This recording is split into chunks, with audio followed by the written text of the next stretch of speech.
വിദേശ ഫണ്ട് അനധികൃതമായി സ്വീകരിച്ചു എന്നാരോപിച്ച് ന്യൂസ് ക്ലിക്കിനെതിരായി ഇഡി ചുമത്തിയ കേസ് റദ്ദാക്കി ഡൽഹി ഹൈക്കോടതി.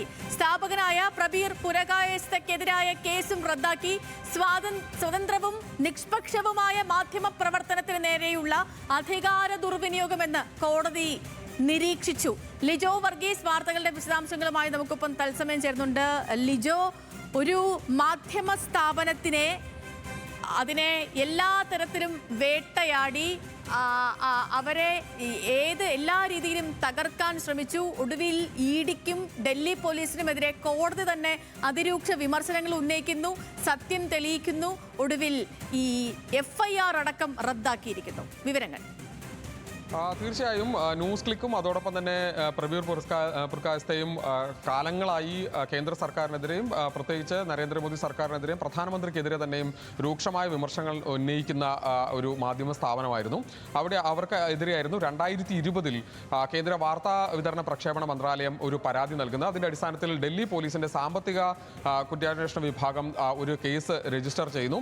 വിദേശത്ത് നിന്ന്, പ്രത്യേകിച്ച് ചൈനയിൽ നിന്നുള്ള കമ്പനികളിൽ നിന്ന് പണം സ്വീകരിക്കുന്നുവെന്ന് കണ്ടെത്തി എന്ന് പറഞ്ഞായിരുന്നു ഈ കേസ്. അത്തരത്തിലൊരു ആരോപണം ഉന്നയിച്ചായിരുന്നു കേസ്. തുടർന്ന് വലിയ തരത്തിൽ ന്യൂസ് ക്ലിക്കിന്റെ ഓഫീസുകളിൽ റെയ്ഡ് നടത്തുകയും ഏതാണ്ട് 9 കോടി രൂപയുടെ അനധികൃതമായ ഇത്തരത്തിൽ സാമ്പത്തികമായ ക്രമക്കേട് നടന്നിട്ടുണ്ട് എന്ന് ചൂണ്ടിക്കാണിച്ചുകൊണ്ടാണ് ഈ കേസ് രജിസ്റ്റർ ചെയ്യുകയും 2023 പ്രബീർ പുരകായസ്ഥയെ അറസ്റ്റ് ചെയ്യുകയും ചെയ്തത്. വലിയ തോതിൽ ഇത് വിമർശനങ്ങൾക്ക് വിധേയമായി. എന്ത് തെളിവിന്റെ അടിസ്ഥാനത്തിലാണ് ഇത്തരത്തിലൊരു കേസും അതോടൊപ്പം തന്നെ ഈ അറസ്റ്റും എന്ന് ഉൾപ്പെടെയുള്ള കാര്യങ്ങളിൽ വലിയ ചർച്ചകളുണ്ടായി. അതിനുശേഷം 2024 സുപ്രീം കോടതി പ്രബീർ പുരകായസ്ഥയെ മോചിതനാക്കുന്നത്. തുടർന്നും ഈ കേസ് ഡൽഹി ഹൈക്കോടതിയിൽ നടന്നു വരികയായിരുന്നു. അതിലാണ് ഇപ്പോൾ ഏറ്റവും നിർണായകമായൊരു നീക്കം അല്ലെങ്കിൽ ഒരു നിരീക്ഷണം ഹൈക്കോടതിയുടെ ഭാഗത്തുനിന്നുണ്ടായിരിക്കുന്നത്, അല്ലെങ്കിൽ ഒരു നിലപാട് ഹൈക്കോടതിയുടെ ഭാഗത്തുനിന്നുണ്ടായിരിക്കുന്നത്. അതിൽ ഏറ്റവും പ്രധാനപ്പെട്ട കാര്യം, ഈ കേസ് ഉണ്ടായ 2 FIRകൾ രജിസ്റ്റർ ചെയ്ത 2 FIRകളും ഇപ്പോൾ കോടതി റദ്ദാക്കിയിരിക്കുന്നു. അതിലൊന്ന് ഞാൻ നേരത്തെ സൂചിപ്പിച്ച പോലെ തന്നെ ഡൽഹി പോലീസിന്റെ FIR ആണ്. മറ്റൊന്ന് ED രജിസ്റ്റർ ചെയ്ത കേസാണ്. ഈ 2 കേസുകളുടെയും കുറ്റപത്രം ഇപ്പോൾ ഹൈക്കോടതി റദ്ദാക്കിയിരിക്കുന്നു. ഒരു സ്വതന്ത്ര മാധ്യമ പ്രവർത്തനത്തിന് നേരെയുള്ള വലിയ തരത്തിലുള്ള കടന്നുകയറ്റവും അധികാര ദുർവിനിയോഗവുമാണ് EDയുടെ ഭാഗത്തുനിന്നും ഡൽഹി പോലീസിന്റെ ഭാഗത്തുനിന്നും ഉണ്ടായതെന്നുള്ളത് ഇപ്പോൾ കോടതി വ്യക്തമാക്കിയിരിക്കുന്നു. ജസ്റ്റിസ് നീന ബൻസാൽ കൃഷ്ണയാണ് ഈ കേസ് പരിഗണിച്ചത്. അവരാണ് ഇത്രത്തോളം രൂക്ഷമായ ഭാഷയിൽ എൻഫോഴ്സ്മെന്റ് ഡയറക്ടറേറ്റിനെ അതോടൊപ്പം തന്നെ ഡൽഹി പോലീസിനെയും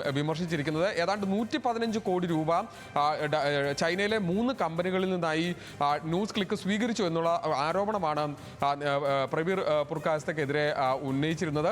അത് പൂർണ്ണമായും തെറ്റാണ് എന്ന് പറയുന്നു. അതായത് ഈ FIRലുള്ള വിവരങ്ങൾ പൂർണ്ണമായും തെറ്റാണ് എന്ന് മനസ്സിലായതിനെ തുടർന്നാണ് കുറ്റപത്രം റദ്ദാക്കിയിരിക്കുന്നത് ഇപ്പോൾ ഡൽഹി ഹൈക്കോടതി തന്നെ വ്യക്തമാക്കുന്ന സാഹചര്യം ഉണ്ടായിരിക്കുന്നു.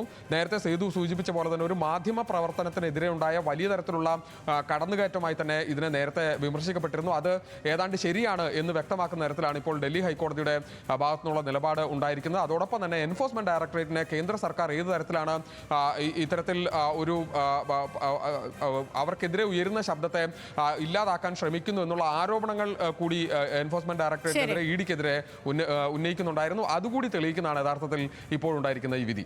ഓക്കെ ലിജോ, നിശ്ചയമായിട്ടും പറഞ്ഞ പോലെ തന്നെ ഒരു മാധ്യമ സ്ഥാപനത്തിന് നേരെ ഉണ്ടാകുന്ന EDയുടെ വലിയ വേട്ടയാടൽ, ആ വേട്ടയാടലിനൊടുവിൽ കോടതി തന്നെ പറഞ്ഞിരിക്കുന്നു ഇതിനൊന്നും അടിസ്ഥാനമില്ല, ഇതെല്ലാം വ്യാജമായ കാര്യങ്ങളാണെന്ന് കോടതി തന്നെ നിരീക്ഷിക്കുന്നു.